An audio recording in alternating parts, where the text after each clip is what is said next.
आवेश से संबंधित तथ्य। पहला है आवेश अदिश राशि है, अतः इसे साधारण बीजगणितीय ढंग से ही जोड़ा अथवा घटाया जा सकता है। जैसे मान लिया किसी पिंड को +2 माइक्रोकूलम, -3 माइक्रोकूलम और +4 माइक्रोकूलम आवेश दिया गया, तो उस पिंड पर टोटल चार्ज क्या हो जाएगा, पहला आवेश प्लस दूसरा प्लस तीसरा चिन्ह सहित। पहला कितना है +2 माइक्रोकूलम, दूसरा कितना है -3 माइक्रोकूलम और तीसरा कितना है +4। अगर इन तीनों को जोड़ेंगे तो 2 4 6 6 - 3 कितना हो जाएगा, +3 माइक्रोकूलम आ जाएगा। इसी को बोलते हैं साधारण बीजगणितीय ढंग का जोड़। दूसरा आपको है सजातीय आवेश एक दूसरे को प्रतिकर्षित तथा विजातीय आवेश एक दूसरे को आकर्षित करते हैं। पीछे आपने पढ़ा है धन का सजातीय धन होता है और ऋण का सजातीय ऋण, यानी धन धन को प्रतिकर्षित करता है, ऋण ऋण को प्रतिकर्षित करता है। और धन का विजातीय ऋण होता है तो धन ऋण एक दूसरे को क्या करते हैं, आकर्षित करते हैं। ज्यादातर स्थितियों में सजातीय आवेश एक दूसरे को प्रतिकर्षित करते हैं, लेकिन एक स्थिति ऐसी है कि सजातीय आवेश एक दूसरे को आकर्षित भी कर सकते हैं। वो स्थिति कौन है, यदि एक पिंड पर उपस्थित आवेश का मान दूसरे पिंड पर उपस्थित आवेश के मान से बहुत अधिक हो, तब इस स्थिति में पिंड एक दूसरे को तथा पिंड एक दूसरे के अति निकट हो, तब प्रेरण के कारण सजातीय आवेश एक दूसरे को आकर्षित करने लगते हैं। ये घटना जब हम आगे आपको प्रेरण पढ़ाएंगे तो वहां पर इस घटना को समझाएंगे।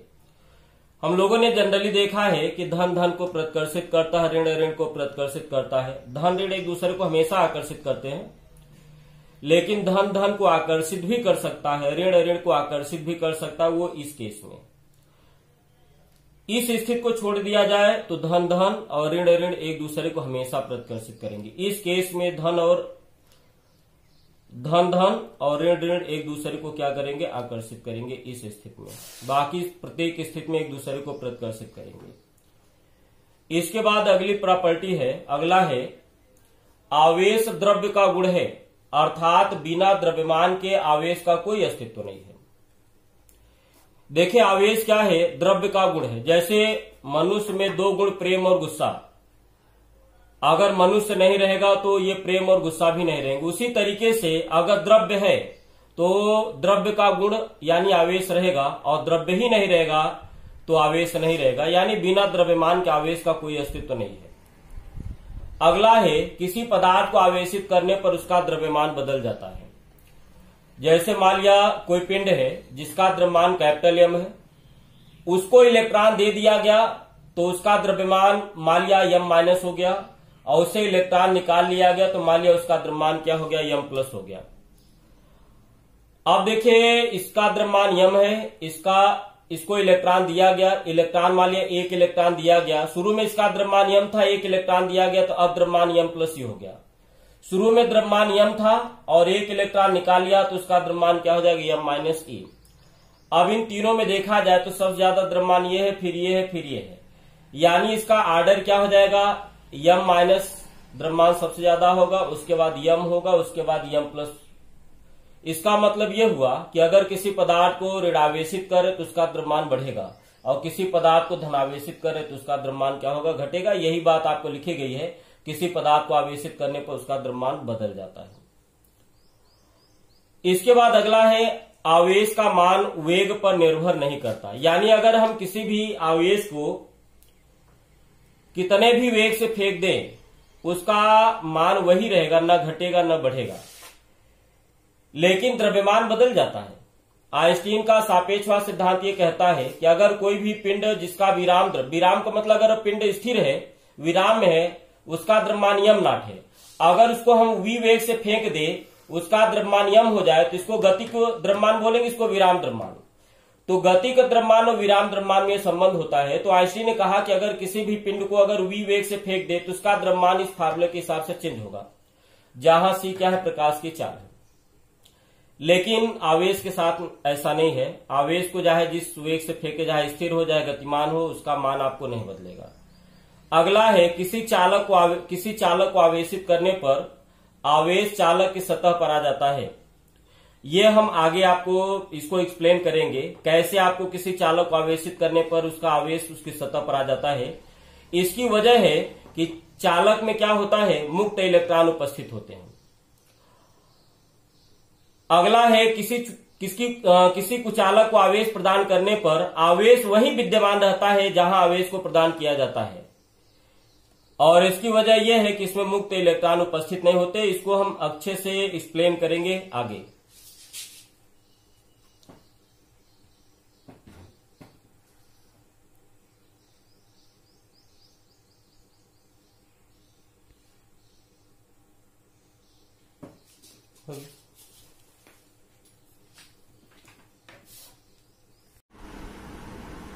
देखिए अगला ये पॉइंट आपको बोर्ड में पूछा जाता है। इसमें 3 पॉइंट है 8वें में। स्थिर आवेश 8वें का ये है, स्थिर आवेश केवल वैद्युत क्षेत्र उत्पन्न करता है। वैद्युत क्षेत्र की अंग्रेजी है इलेक्ट्रिक फील्ड, और इलेक्ट्रिक फील्ड का पहला वर्ड ई है, तो इसको हम कैपिटल ई से डिनोट करते हैं। वैद्युत क्षेत्र क्या है, हम इसको इसी चैप्टर में आगे पढ़ेंगे। अगली आपको है एक समान वेग से गतिमान आवेश वैद्युत क्षेत्र तथा चुंबकीय क्षेत्र उत्पन्न करता है। अगर आवेश स्थिर है तो केवल वैद्युत क्षेत्र, अगर आवेश एक समान वेग से गतिमान है तो वैद्युत क्षेत्र और चुंबकीय क्षेत्र उत्पन्न करता है। वैद्युत क्षेत्र को हम ई से डिनोट करते हैं, चुंबकीय क्षेत्र को बी से। चुंबकीय क्षेत्र की अंग्रेजी होती है मैग्नेटिक फील्ड। तीसरा है, देखिए अगर आवेश एक समान वेग से गतिमान है तो उसका त्वरण 0 होगा, लेकिन अगर आवेश एक समान वेग से गतिमान नहीं है तो उसका त्वरण 0 नहीं होगा। अगर आवेश त्वरित है तो त्वरित आवेश वैद्युत क्षेत्र, चुंबकीय क्षेत्र तथा विद्युत चुंबकीय तरंगों के रूप में ऊर्जा का उत्सर्जन करता है। अगला है आवेश को एक पिंड से दूसरे पिंड पर स्थानांतरित किया जा सकता है। इसको हम आगे समझेंगे जब हम आवेशन की विधियां पढ़ेंगे, तो उसमें हम आपको ये बताएंगे कि एक पिंड के आवेश को दूसरे पिंड पर कैसे हम ट्रांसफर कर सकते हैं। अगला है चार्जिंग ऑफ ए कंडक्टर, किसी आवेश को किसी चालक को आवेशित करना, यानी चालक आवेशन। चालक क्या होते हैं, चालक ठोस अवस्था में भी हो सकता है, द्रव अवस्था में भी हो सकता है।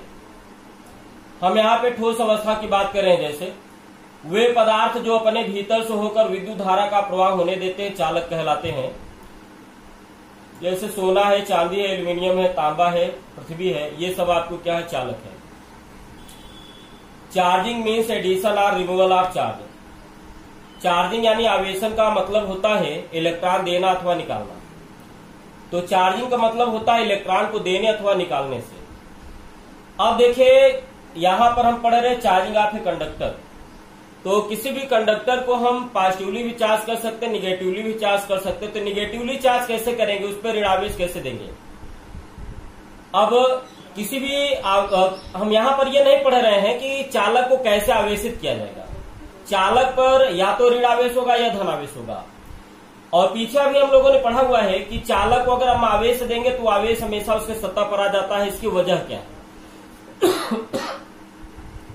देखिए, अगर हम चालक को आवेश देंगे तो मान लिया आपको ये चालक आपको क्या है, ये आवेश क्या है, चालक के भीतर आपको है। यहां पर ये निगेटिव चार्ज है और ये इलेक्ट्रॉन है। यहां इलेक्ट्रॉनों के बीच की दूरी क्या है, कम है, यानी न्यूनतम है। दूसरी स्थिति क्या है, यहां पर निगेटिव चार्ज को सतह पर दिखाया गया है, तो निगेटिव चार्ज आपको यहां पर इलेक्ट्रॉन, क्योंकि चालक में जो निगेटिव पॉजिटिव आवेश आता है वो मुक्त इलेक्ट्रॉन के चलने के कारण होता है। तो चालक को अगर हम निगेटिव चार्ज यहां पर दे रहे हैं तो वो चालक को यहां पर सतह पर दिखाया जा रहा है। अब इसमें से ये वाली अवस्था पॉसिबल है कि ये अवस्था पॉसिबल है, हम ये कैसे जानेंगे। जैसे इस अवस्था को इस अवस्था में अथवा इस अवस्था को इस अवस्था में बदले तो कौन सी अवस्था आपको अस्थायी मानी जाएगी, यानी कौन सी अवस्था हमको प्राप्त होगी। चालक को अगर हम निगेटिव चार्ज देंगे तो ये अवस्था प्राप्त होगी अथवा ये अवस्था, यानी चालक के भीतर में आवेश रहेंगे या सतह पर आ जाएगा। अब इसको हम एनर्जी से समझ सकते हैं। आगे हम पढ़ेंगे कि अगर दो बिंदु आवेश Q1 और Q2 एक दूसरे से r दूरी पर स्थित है तो इन दोनों आवेशों के निकाय की वैद्युत स्थितिज ऊर्जा हो जाएगी K Q1 Q2 अपान R। अब देखिए यहां पर जैसे ये दो चार्ज लिया जाए Q1 Q2, इन दोनों का मल्टीप्लाई करें, इन दोनों का मल्टीप्लाई, इन दोनों का, इन दोनों का, इन दोनों का, किसी का भी मल्टीप्लाई करें, नेगेटिव नेगेटिव क्या होता है पॉजिटिव। ये भी नेगेटिव है और ये भी क्या है नेगेटिव, तो नेगेटिव इंटू नेगेटिव क्या हो जाएगा पॉजिटिव। अब आप देखिए यहाँ U और R में क्या है उल्टे का संबंध है, यानी U is inversely proportional to R। इसका मतलब अगर R कम है तो ऊर्जा क्या होगी ज्यादा होगी, अगर R ज्यादा है तो U क्या होगी कम होगी। तो यहां पर बताइए इलेक्ट्रॉनों के बीच का डिस्टेंस कम है तो दूरी कम होगी तो ऊर्जा क्या होगी ज्यादा होगी। तो यहां पर इलेक्ट्रॉनों की निकाय ऊर्जा क्या है वो कम है। लेकिन यहां देखिए इलेक्ट्रॉन क्या है नेगेटिव चार्ज एक दूसरे से मैक्सिमम डिस्टेंस पर है और मैक्सिमम डिस्टेंस पर होने के कारण R का मान क्या होगा मैक्सिमम होगा और R का मान मैक्सिमम होगा तो U का मान क्या होगा मिनिमम, चूंकि U और R में क्या उल्टे का संबंध, तो यहां पर U क्या होगा मिनिमम होगा। अब आपने पढ़ा है कि ऊर्जा और अस्थायित्व, जिसको हम अंग्रेजी में यहां पे लिखा है स्टेबिलिटी, ऊर्जा और अस्थायित्व में उल्टे का संबंध होता है। अगर ऊर्जा न्यूनतम है तो अस्थायित्व क्या होगा अधिकतम होगा। सॉरी यहां पे उल्टा हो गया है, यहां ऊर्जा क्या है अधिकतम है। वजह क्या है, यहां आवेशों के बीच की दूरी कम है तो ऊर्जा क्या होगी ज्यादा होगी, तो यहां दूरी कम है तो ऊर्जा ज्यादा है। यहां आवेशों के बीच की दूरी क्या है ज्यादा है, इसलिए यहां पर ऊर्जा क्या होगी कम होगी। और ऊर्जा अगर आपको अधिकतम है तो अस्थायित्व क्या होगा न्यूनतम, और अगर ऊर्जा न्यूनतम है तो अस्थायित्व क्या होगा अधिकतम होगा। अब आप ये बताइए कि इस केस में अगर आवेश पास पास में होंगे तो अस्थायित्व न्यूनतम होगा, अगर आवेश दूर दूर होंगे तो अस्थायित्व क्या होगा अधिकतम होगा। तो अगर हम चालक को आवेश देंगे तो बताइए इस केस में अस्थायित्व अधिकतम है और इस केस में अस्थायित्व न्यूनतम है, इसलिए चालक को अगर हम ऋण आवेश देंगे तो ऋण आवेश हमेशा कहां पर रहेगा सतह पर रहेगा। यही कारण है कि चालक को आवेश देने पर आवेश सदैव कहां पर रहता है